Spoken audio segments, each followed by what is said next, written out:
Dalam kehidupan masyarakat Bugis, perkawinan biasa disebut siala, artinya saling mengambil satu sama lain sehingga terjadi ikatan timbal balik. Kendati berasal dari strata sosial yang berbeda, setelah menjadi suami istri mereka merupakan mitra. Bagi masyarakat Bugis, perkawinan bukan saja penyatuan dua mempelai semata, akan tetapi merupakan suatu upacara penyatuan dan persekutuan dua keluarga besar. Di kalangan masyarakat dikenal ada dua macam perkawinan, yaitu perkawinan melalui proses peminangan dan perkawinan yang disebut silariang atau kawin lari. Perkawinan melalui proses peminangan adalah tata cara yang paling baik dan biasanya melalui beberapa tahap. Sementara silariang atau kawin lari adalah perkawinan yang menyimpang dari aturan adat orang Bugis, dan konsekuensinya adalah siri atau harga diri. Sejak dahulu, perkawinan melalui proses peminangan, tahap demi tahap masih selalu dilakukan, baik oleh golongan bangsawan maupun yang bukan bangsawan. Namun akibat dari perkembangan zaman, serta pengaruh-pengaruh asing yang masuk, sehingga terjadi beberapa perubahan. Akan tetapi karena masyarakat Bugis sangat kuat dalam memegang teguh adat, sehingga kebiasaan ini masih terus berlanjut, meskipun di sana-sini telah disesuaikan dengan keadaan dan waktu. Demikian juga pelaksanaannya telah mengalami beberapa perubahan, namun tidak meninggalkan nilai-nilai dan makna yang terkandung dalam seluruh tahapan upacara. Kendati terlihat ribet, akan tetapi prosesi pernikahan adat Bugis syarat akan makna dan filosofi yang mendalam, serta doa untuk kedua calon pengantin dalam menjalani hidup baru. Adapun tahapan dari proses pernikahan adat Bugis Bone, secara umum terbagi atas 3 tahapan, yaitu tahapan pranikah, tahapan pada saat nikah, dan tahapan setelah nikah. Tahapan pranikah meliputi yaitu mamanu-manu atau mapese-pese, mapetuada, mapasau atau ripasau, mapasili atau cemepasili, mapaci dan tudampeni, serta maceko. Kemudian tahapan hari akad nikah yaitu mapenre boting, madupa boting, akali binengeng, mapasiluka, dan marelau dampeng. Selanjutnya tahapan setelah akad nikah yaitu maparola, marola WK2, ziarah kubur, dan ceme-ceme. Tahapan-tahapan tersebut dilakukan dengan harapan agar pernikahan berjalan lancar serta mendapat restu Tuhan Yang Maha Kuasa. Mari kita kupas satu persatu tahapan tersebut.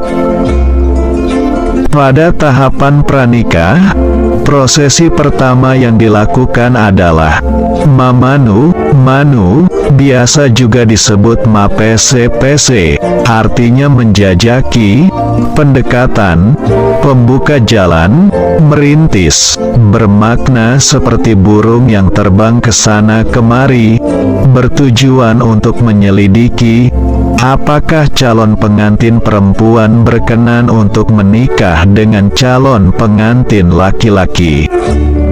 Kegiatan ini melibatkan seorang paruhbaya untuk melakukan kunjungan biasa ke rumah keluarga calon pengantin perempuan. Pada momen ini, ia akan mencari tahu seluk-beluk calon pengantin perempuan dan mengajukan pertanyaan-pertanyaan yang tersamar. Pada momen ini akan diajukan pertanyaan-pertanyaan seperti, apakah sekarang tengah dekat dengan seseorang? Apakah pintu masih terbuka untuk dilamar? Hal ini dilakukan agar kedua belah pihak tidak kehilangan muka atau malu seandainya proses pendekatan tersebut gagal. Namun jika pihak keluarga calon mempelai perempuan memberikan lampu hijau, maka prosesi bisa berlanjut ke tahap selanjutnya, yakni mapasiarekeng. Kemudian mapasiarekeng artinya mengukuhkan kembali apa yang telah disepakati oleh kedua duta yang dihadiri oleh sesepuh dari masing-masing pihak. Dalam pelaksanaannya belum melibatkan banyak orang, yaitu cukup kedua duta bersama sesepuh dari masing-masing pihak. Pada waktu inilah ditentukan pelaksanaan mapet tuada, yang artinya mengambil keputusan kapan dilaksanakan acara mapet tuada atau lamaran resmi. Setelah sudah ada kesepakatan penentuan waktunya, barulah dilaksanakan mapet tuada atau lamaran resmi.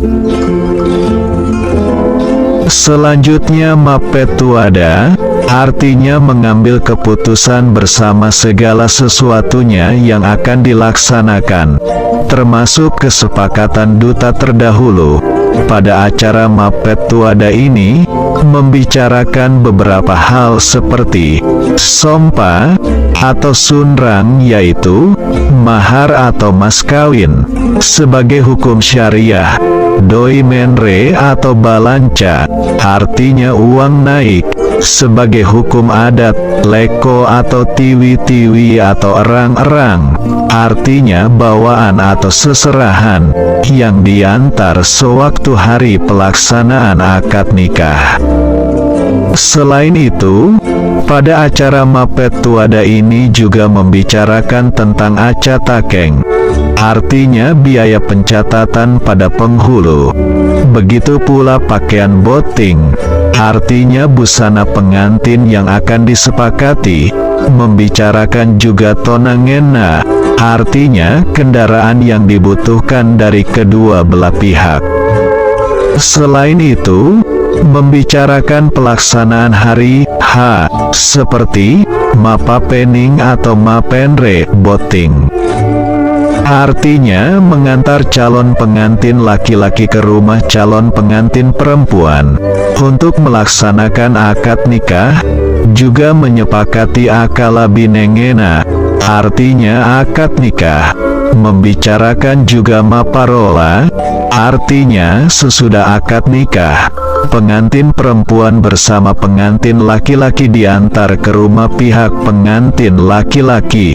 Dan terakhir menyepakati agaukeng, artinya waktu pelaksanaan pesta atau resepsi dari kedua belah pihak. Setelah semuanya rampung diputuskan pada acara mapet tuada, maka kegiatan selanjutnya dari masing-masing pihak melaksanakan sesuai kemampuan. Misalnya, masarapo atau mabaruga, artinya tempat pelaksanaan pesta disiapkan. Kemudian mapaletus seleng atau matampa, artinya menyampaikan undangan kepada handai tolan dan kerabat lainnya. Selain itu, kedua calon pengantin sangat dibatasi lingkup geraknya, demi menghindari hal-hal yang tidak diharapkan. Dalam istilah bahasa Bugis disebut rapo-rapona, khusus calon pengantin perempuan, ripasobu, artinya dipingit, ditempatkan pada suatu kamar khusus. Nanti muncul setelah 5 atau 3 hari sebelum akad nikah. Selama calon pengantin perempuan dipingit sampai hari pelaksanaan nikah, banyak acara ritual yang masing-masing punya makna atau simbol. Dalam bahasa Arab disebut tafaul, dan dalam bahasa Bugis disebut senusenuangeng. Misalnya, mabeda bolong artinya memakai bedak hitam dari beras yang sudah disangrai atau digoreng sampai hangus tanpa minyak, lalu ditumbuk bersama benggel atau rempah-rempah sampai halus. Untuk penggunaannya dicampur dengan jeruk nipis, baru dioleskan ke bagian anggota tubuh, utamanya wajah, lengan, kaki, dan lainnya, dibiarkan sampai kering dan lengket betul. Hal ini sebagai persiapan untuk mandi sebagai lulur. Selain itu, selama dalam pingitan atau sebelum hari H, calon pengantin perempuan melakukan mapasau atau ripasau, artinya mandi uap, kemudian ceme pasili atau ceme tulak bala, artinya mandi tolak bala, kemudian maceko, artinya membuka atau mencukur bulu-bulu halus pada bagian tertentu, untuk memuluskan kulit utamanya wajah, sebelum acara tudang peni atau malam pacar. Pada waktu tudang peni atau malam pacar pada umumnya dilaksanakan seperti khatam Al-Quran, barzanji, mapaci, dan kegiatan lainnya yang dihadiri oleh keluarga dekat. Kegiatan ini persiapan untuk menunggu calon pengantin pria dalam pelaksanaan akad nikah esok harinya. Tahap selanjutnya adalah pelaksanaan akad nikah. Dalam bahasa Bugis disebut akali binengeng atau apa sialang, yaitu sebagai acara puncak yang sakral, dengan resminya menjadi pasangan suami istri. Pada tahap ini undangan mulai berdatangan. Sebelum acara akad nikah dan sesudahnya, masih banyak acara yang perlu dilaksanakan dari kedua belah pihak. Seperti, pihak perempuan lebih awal mempersiapkan segala sesuatunya, menunggu kedatangan rombongan dari pihak laki-laki. Dalam bahasa Bugis disebut madupa boting. Demikian pula pihak laki-laki untuk menuju kediaman calon pengantin perempuan, lengkap dengan bawaannya yang disebut leko, serta wala suji dan maharnya diantar oleh sanak saudara, handai tolan, kerabat keluarga bahkan sesepuh. Rombongan tersebut dalam bahasa Bugis disebut pampawa boting atau papa pening. Kegiatan selanjutnya sesudah pelaksanaan akad nikah, ada pula prosesi yang disebut mapasiluka atau mapasikarawa, artinya membatalkan wudhu, yakni pengantin pria menuju kamar pengantin wanita atau istrinya, untuk bersalaman sebagai pertanda sudah sahnya sebagai suami istri. Pada saat inilah inang boting atau indo boting dari pihak perempuan, dan amang boting atau ambo boting dari pihak laki-laki, lalu mereka menggunakan baca-bacanya atau mantra pamungkas, artinya semacam ilmu, agar pasangan ini dapat menjadi pasangan yang sakinah, mawadah, warahmah. Sesudah acara tersebut, pasangan pengantin keluar dari kamar untuk menemui orang tua atau pini sepuh untuk menyampaikan permohonan maafnya, memohon doa restunya agar segala kesalahan, dosa, dan kedurhakaannya dimaafkan, agar mereka dapat hidup bahagia, sejahtera, aman, dan damai dunia akhirat. Dalam bahasa Bugis proses ini disebut melau adampeng. Dalam adat bahasa Jawa disebut sungkeman. Sesudah prosesi melawadampeng atau sungkeman, keduanya diantar menuju baruga untuk duduk bersanding di atas pelaminan, yang disaksikan para tamu undangan yang hadir. Pada saat ini biasanya terdengar bunyi-bunyian atau musik sebagai hiburan. Selanjutnya setelah rombongan atau pengantar pengantin pria sudah pulang, maka dari pihak wanita mempersiapkan rombongannya untuk mengantar pengantin wanita bersama pengantin pria. Hal ini dilakukan sebagai umpan balik, yang sekaligus pengantin wanita menemui mertuanya atau bini sepuh lainnya. Kegiatan ini dalam bahasa Bugis disebut maparola, yang sekaligus mamatoa. Kegiatan ini dapat dilakukan apabila jarak tempat keduanya berdekatan. Karena acara pesta atau agaukeng dari pihak perempuan dilaksanakan pada malam harinya atau pada hari tersebut. Apabila tempat berjauhan, maka pada hari itu belum dilaksanakan acara maparola. Nanti esok harinya dilaksanakan, maka acara ini disebut marola mabeni. Sementara itu, pada waktu pelaksanaan marola inilah acara pesta dari pihak pria baru dilaksanakan. Setelah keduanya telah melaksanakan pesta, maka pasangan suami istri ini dapat dikatakan mandiri. Dalam bahasa Bugis disebut nalau wani alena.